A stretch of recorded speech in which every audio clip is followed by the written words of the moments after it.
اعوذ باللہ من الشیطان الرجیم بسم اللہ الرحمن الرحیم۔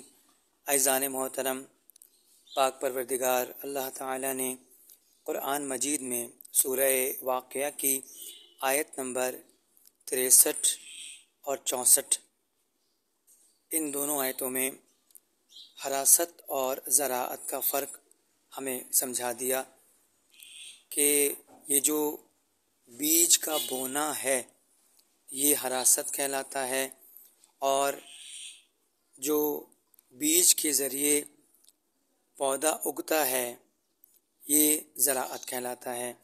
ہم نے اپنے بچپن میں کتابوں میں پڑھا کہ کسان زراعت کرتے ہیں، فصلیں اگاتے ہیں، تو ہمیں معلوم ہو گیا کہ کسان زراعت نہیں کرتے، کسان فصلیں نہیں اگاتے۔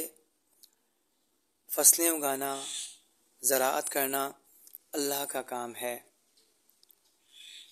اور کسان تو صرف بیج کو بوتے ہیں اور اس کی رکھوالی کرتے ہیں۔ بیج میں سے جو پودا اگتا ہے وہ اللہ تعالیٰ کے فضل و کرم کا نتیجہ ہوتا ہے۔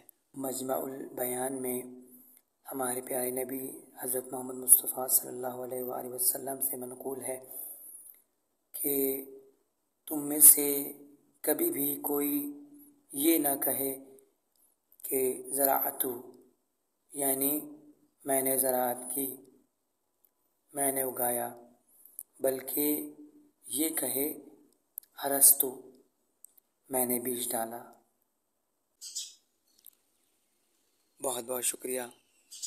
اللہم صلی علی محمد و آل محمد وعجل فرجہم۔